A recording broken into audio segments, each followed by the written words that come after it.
Ek is die Alfa en die Omega, die begin en die einde, sê die Here wat is, en wat was, en wat kom, die Almagtige. Luister na my stem en ek sal vir julle 'n God wees, en julle sal vir my 'n volk wees. Die genade, barmhartigheid en vrede van God ons Vader, Jesus Christus ons Here, is nou by elkeen van ons teenwoordig deur die kragvolle inwerking van die Heilige Gees. Amen.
Maria.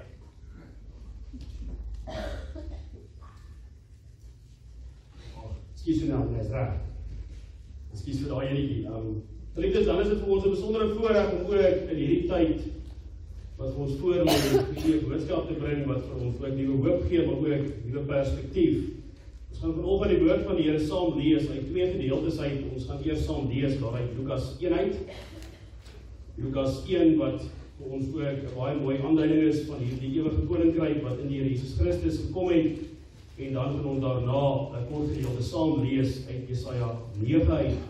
Jesaja 9 wat natuurlik van die groot profeet vir ons 'n voorspelling is of 'n profesie is op die komende Messias, die volk natuurlik wat soekend is na aardse verlossing, aardse vryheid. Hulle soek 'n koning wat hulle las ligter kan maak en Jesaja kom profeteer, daar is een wat op pad is, maar hulle verstaan dit nog nie.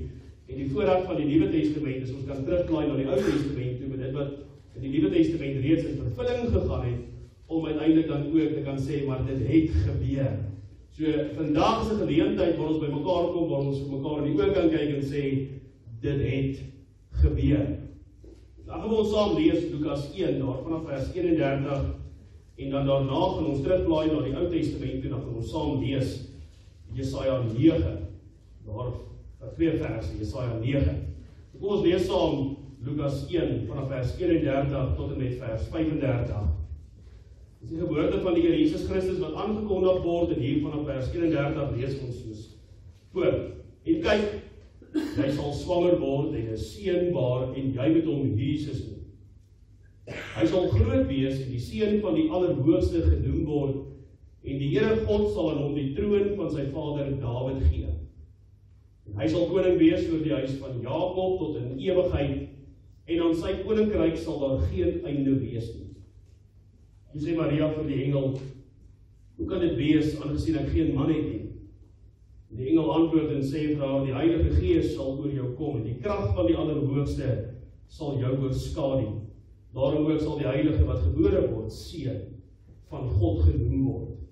Tot sover daar uit die evangelie van Lukas, dan waai ons terug na die groot profeet Jesaja toe, en hierdie is 'n baie bekende gedeelte, so mens vat, in vers 1 kom die Here en sê vir ons, die volk wat in duisternis wandel het 'n groot lig gesien, die wat woon in die land van die doodskade weer oor hulle het 'n lig geskyn. En verder kom daar hierdie pragtige profesie van Jesaja wat ons saam lees, Jesaja 9 vanaf vers 5 en 6. Want 'n kind is vir ons gebore, 'n seun is aan ons gegee, en die heerskappy is op sy skouer en hy word genoem wonderbaar, raadsman, sterke God, ewige Vader, vredevors. Tot vermeerdering van die heerskappy en tot vrede sonder einde op die troon van Dawid en oor sy koninkryk, om dit te bevestig en dit te versterk, die reg en deur geregtigheid, van nou af tot in ewigheid. Die ywer van die Here van die leerskare sal dit doen. Dit is dan die woord van die Here. Salig is elkeen wat ook vanoggend die woord gehoor het en glo dat dit die Here self is wat met u gesels, die praat vanoggend. Geliefdes, ons gaan dan verenig in gebed, kom ons staan al die mans en dan nader ons voor die Here in gebed.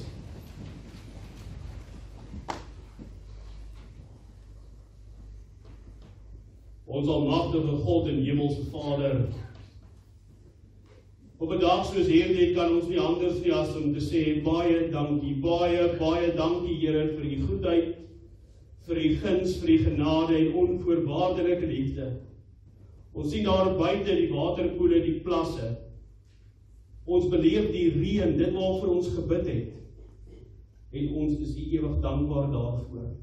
Deur hierdie reën wat val, besef ons Here dat u self hierdie ganse skepping in stand sal hou, en hoeveel te meer sal u ons nie in stand hou, versorg en voorsien in alles wat ons nodig het nie. Ons wil net ons oë op u hou, gerig op u, gefokus op u en op die wedloop van die geloof volhard. En dit is waarom ons dan ook hier in die kerk vanoggend is, Here, is om meer te leer oor die roemryke waarhede en wonderdade van ons God. Hoe u ons lief het met 'n liefde wat nie in 'n woordeboek saamgevat kan word nie, gaan ons verstand te bowe, want ons sal dit eers vir mekaar gee nie. Maar u het ons so lief dat u bereid was om die eie seun, die enigste seun, aan 'n kruishout te laat sterf. hom gestuur met die wete dat daar die einde van hom voor lê, is hier 'n pynige einde. Want deur daardie daad van opoffering en liefde het hy self ook in liefde aan ons geopenbaar as God wat as 'n Vader bemoeienis maak, versorg en onderhou. Ons is die kinders, en hy is ons Vader, 'n belofte vanuit die verbond wat tot vandag toe nog ons aan kan vasklou en van geslag tot geslag sal realiseer. Waar ons ook die voorreg het om vanoggend saam te kan sing, die talente, die gawes, die stemme wat U vir ons gegee het, om U te loof, U naam te prys, dank ons U Here vir geleenthede soos hierdie, waar mense uit die gemeenskap uit ook saamkom na ons gemeente toe, om ook hier te kom aanbid, en ook aan U al die eer te gee. In U naam wil al die name te bely, te uitwasyn, te jubel, te juig oor U goedheid. Waar ons dan ook nou in die woord uit gelees het, bid ons dat hierdie woord vir elkeen van ons verstaanbaar sal wees. Ons dra besonder ook hierdie diens aan U op, en dat U oor die eie eer sal waak hou, dat die Heilige Gees in elkeen van ons harte sal werk. Gebruik ons as spreekwyse, gebruik ons as instrumente in U hande, en maak dat ons 'n verskil maak hier in Standerton. Help ons, Here, om pilare van die koninkryk te wees, en dat ons daardie lig van die evangelie, daardie helder lig van die heerlikheid sal laat uitskyn daar buite. Ons bid, Here, dat hierdie lofprysing nie net sal stop na hierdie diens, maar dat ons ook en veral hierdie dag en die tyd wat voor U sal loof en prys, en dat U al die eer sal bring. In Jesus naam bid ons dit deur die kragvolle uitwerking van die Heilige Gees. Amen.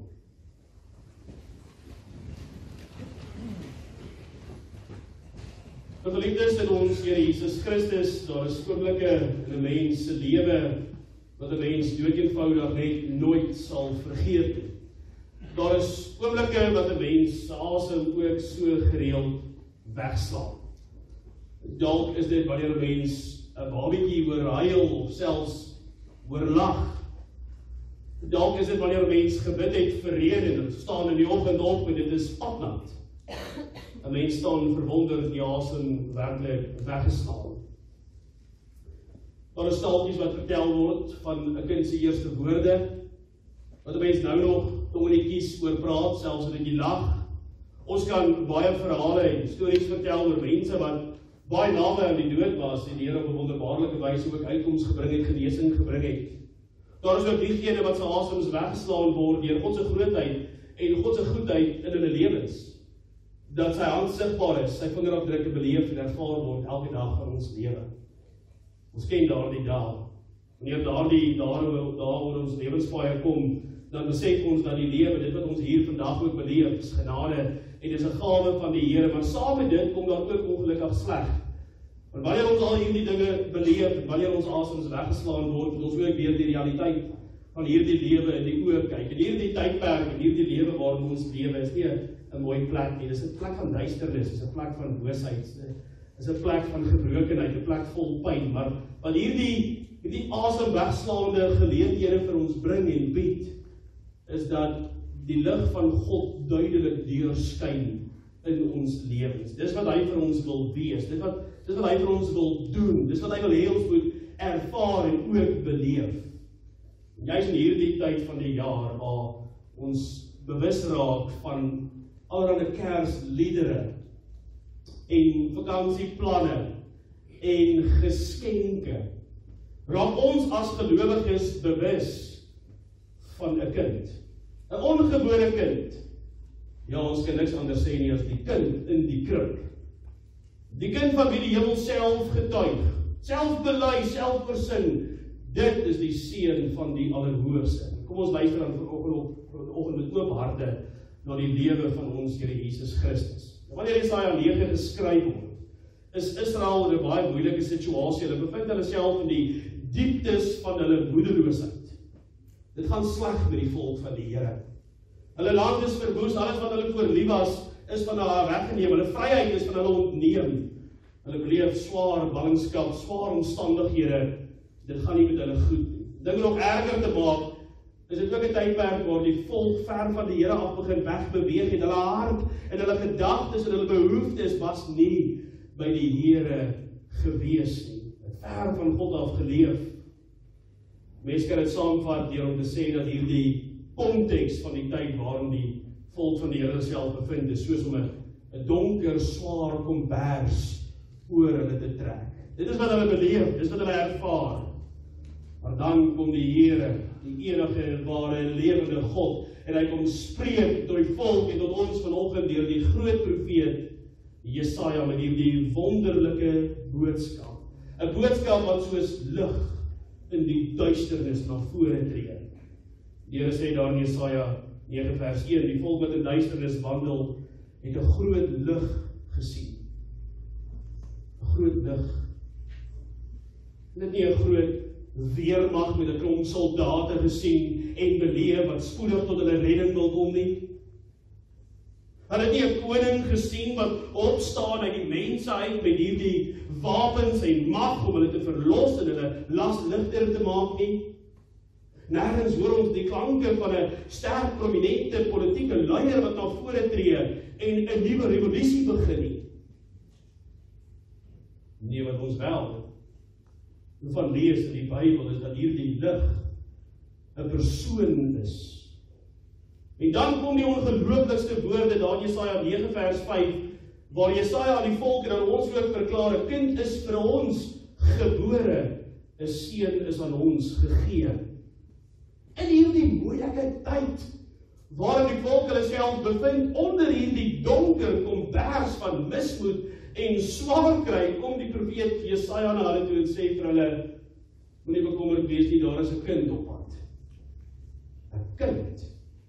Dit klink amper heeltemal te eenvoudig. God se antwoord op die wêreld se probleme, God se antwoord op die moeilike omstandighede hier van die volk, is 'n kind. Hy stuur vir hulle 'n kind. Maar net om duidelikheid vir die volk te gee, verduidelik Jesaja ook vir die volk, wie is hierdie kind en wat is hierdie kind? Want hierdie kind is nie maar net 'n gewone babietjie of 'n kind nie, nee. Dit is 'n kind wat name kry wat aan God behoort. En dan gebruik Jesaja die volgende name, woorde om kind, Here Jesus Christus te beskryf. Wonderbare raadsman, hy kom met volmaakte wysheid, nie van mense nie, maar van God. Jesaja gebruik die woord sterke God. Daardeur verklaar hy dat hierdie kind wat gaan kom, is God self. Hy is almagtig, hy is die skepper, hy is die verlosser, hy is die Messias wat vir julle redding gaan bring. Hy is julle Here.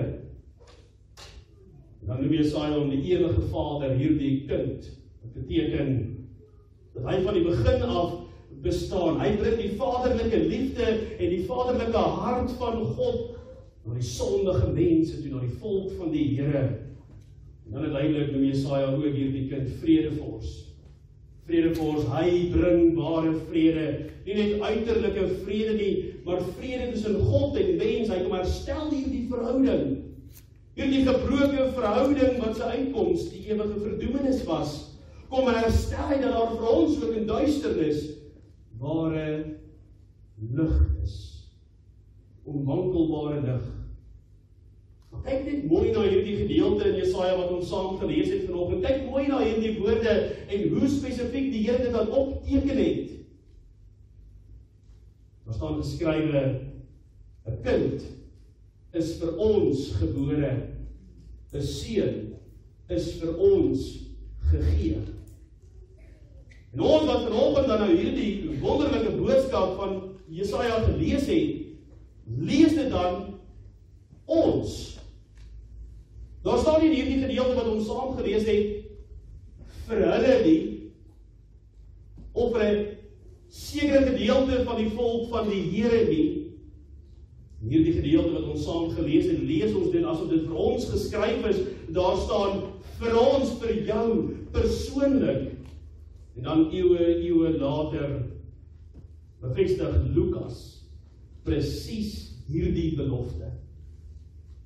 Wanneer die engel vir Maria sê, jy sal swanger word. Die geboorte van die Here Jesus Christus, een van die verhale wat ons sekerlik baie goed ken. En dan sê die engel vir Maria, hierdie seun, hy sal die seun van die Allerhoogste genoem word. Die seun van God. Jesaja kry hierdie boodskap in 'n moeilike tyd van die volk se bestaan en hy kyk vorentoe. met geloof op dit wat nog moet gebeur. En wat ons hier raak lees in die evangelie van Lukas, dan sien ons hier die prentjie van Maria wat neerkyk op die vervulling van die Vader se beloftes. As sy in haar arms hierdie seun, die seun van die Allerhoogste, vashou. Hierdie kind wat Jesaja voorspel het, wat die volk oor opgewonde gemaak het, hierdie kind wat die lig en die duisternis van die volk se bestaan verlede en toekoms sal wees, is die Here Jesus Christus. En daarom wil ek die volgende vraag aan u stel. Dis 'n vraag wat eintlik 'n pynlike vraag is, maar tog 'n noodsaaklike vraag. Waarom moes die Here Jesus Christus aarde toe gekom het? Waarom moes God mens geword het? Die antwoord is sekerlik skokkend, maar tog so eenvoudig. Hy is gestuur deur die Vader. Hy is gebore om te sterf. Hy is gebore om doodgemaak te word. Die hartseer realiteit van ons Here Jesus Christus se lewe is, van sy eerste asemhaal daar in die krib, het die skaduwee van die kruis oor Jesus geval. Die bloedige skaduwee van die kruis wat voor lê. Hy het nie gekom om maar net 'n bloot mooi lewe te leef nie. Hy het nie gekom om maar net 'n goeie of 'n sterk voorbeeld te wees nie. Hy het nie gekom om maar net liefdevolle woorde te spreek nie. Hierdie kind wat Jesaja voorspel het en die evangelie van Lukas bevestig, met 'n hemelse doel, 'n spesifieke doel, om die prys van sonde te betaal. Die prys van ons sonde te betaal, om die dierprys vir jou sonde, jou oortredinge, jou ongeregtigheid en jou onreinheid te betaal. Want ek en jy kan nie self daardie skuld betaal nie. Ek en jy kan onsself nie red nie. Kan nie vandag nie, kon nog nooit nie en sal ook nooit nie. Ons harte is en was te donker. Ons sondes is te diep en te swaar. En daarom het die Here nie vir Jesaja gesê, ek sal vir julle 'n engel stuur nie. Of vir Jesaja gesê, ek gaan vir julle 'n ander profeet stuur wat dit vir julle duideliker gaan maak nie. Of 'n baie sterk en oulike persoon stuur wat vir julle hierdie dinge gaan leer nie. Nee. Hy sê aan Jesaja, ek sal my seun stuur. My eie seun, my enigste seun stuur. Ek sal my eie bloed vir julle gee, die enigste een wat die oordeel van God kan dra en bly lewe. Here Jesus Christus is gebore met 'n missie. Die lam van God wat die sonde van die wêreld sou dra. Dis wie hy is. Dis wat hy vir jou en my kom doen en gedoen het. En wanneer ons aan die Here Jesus Christus se lyding dink, sy lewe dink, dan fokus ons dikwels so gereeld en ook soms al te veel net op die lyding van die kruis. Maar die hartseer realiteit van die Here Jesus Christus se lewe in sy 33 jaar was dat sy hele lewe was gevul met vernedering, verwerping, hartseer, pyn en lyding. Van die krib tot die kruis het hy as ware helse smart hier op aarde beleef. Het nie 'n lekker gemaklike lewe gehad en net so aan die einde gou vinnig vir ons gesterf nie. Nee. Van die krib tot die kruis het hy 'n swaar las gedra, jou las gedra, my las gedra, ons las gedra. Die krib self was al lyding geweest. Hy die koning van die hemel, die seun van God, die seun van die Allerhoogste, wonderbare raadsman. Sterke God, ewige Vader, vredevors. Hy word in 'n krib gebore tussen vuil diere. Nie in die gemak van 'n paleis of 'n koninklike behuising nie. nie met die weelde en rykdom en skatte van hierdie wêreld nie. In 'n stal, in koue naglig, in armoede en in eenvoud. Dit het nie daar gestop nie, sy lewe was vol pyn gewees. Toe hy 'n baba was, wou koning Herodes hom al doodgemaak het. Nog voor hy kon praat, wou hulle sy lewe geneem het. Sy eie mense het hom verwerp, die fariseërs, die dominees van daardie tyd het hom beledig en sleg gesê, hom aangekla as 'n godslasteraar. Hy het honger gely, hy het moeg geword, hy het uitputting beleef, hy het geween, hy het swaar getrek. En hy was sondeloos gewees, hy het dit nie verdien nie. Maar elke sonde van elke kind van God is op hom geplaas. Hy voel die gewig van skuld, wat hy nie gepleeg het nie, wat hy nie gedoen het nie. En hy word volgens 2 Korintiërs 5 vers 21 sonde vir ons gemaak. Sonde vir ons gemaak. Hy neem ons sonde saam met hom as ware op die kruis en hy verdien dit nie. En toe die kruis kom, die donkerste dag in die geskiedenis, hang hierdie kind, die Here Jesus Christus, die Seun van God, naak, daar aan 'n kruis, alleen, verneder, verlate, nie vir sy sondes nie, nie vir sy oortredinge nie, maar vir joune. Hy word verlaat, sodat nie ek of jy ooit verlaat hoef te word nie. Hy sterf sodat jy kan lewe. Hy dra die oordeel van die sonde, sodat ek en jy dit nooit hoef te dra nie. Sy hele lewe, elke oomblik van sy lewe, van die geboorte af, was 'n tree nader aan die kruisdood vir jou en vir my. Elke bebloede tree wat hy geneem het, was 'n tree wat hy vir jou geneem het. Namens jou geneem het. Kom ons maak dit persoonlik. Ons sê nie, Jesus het vir die wêreld gekom nie. Ons sê nie bloot Jesus het vir mense gekom nie, maar nee, wat ons vanoggend sê, is Jesus het vir my gekom. Jesus het vir jou gekom. Ons vat Johannes 3 vers 16 en ons maak dit persoonlik. Want so lief het God jou, dat hy sy eniggebore seun gegee het, gestuur het, sodat elkeen wat in hom glo nie verlore sal gaan nie, maar die ewige lewe kan hê. Wanneer die Here Jesus Christus sê, 'n kind is vir ons gebore, sê God vir jou vanoggend, 'n kind is vir jou gebore. Wanneer die engel sê, Jesus sal sy volk van sondes verlos, beteken dit, hy het jou saam met hom op die kruis gedra.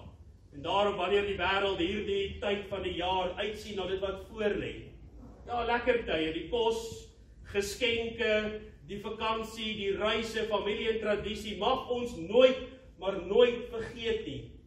Kersfees is Christusfees, en Christusfees gaan net oor Jesus Christus alleen. Die krib wys vir jou God se nederigheid. Die kruis wys vir jou God se liefde. Die leë graf wys vir jou God se oorwinning. En daarom kan ons nie maar net bloot 'n nuwe seisoen op die einde van die jaar vier nie. Ons het die verantwoordelikheid om oorwinning in ons verlosser te vier en te herdenk. En ek sluit af. Jesus se lewe is nie maar net bloot 'n mooi verhaal nie. Dit is God se liefdesbrief aan jou en my. Die krib sê vir ons, God word mens. Die kruis sê vir ons, hy sterf vir jou. Die opstanding uit die graf uit sê vir jou, hy leef nou vir jou. En daarom, geliefdes, gaan hierdie tyd van die jare, net soos elke dag van jou lewe, oor Christus alleen. Want hy alleen bring vir ons lig, hy alleen bring vir ons hoop, en hy alleen bring vir ons redding. Amen. Geliefdes, kom ons dank.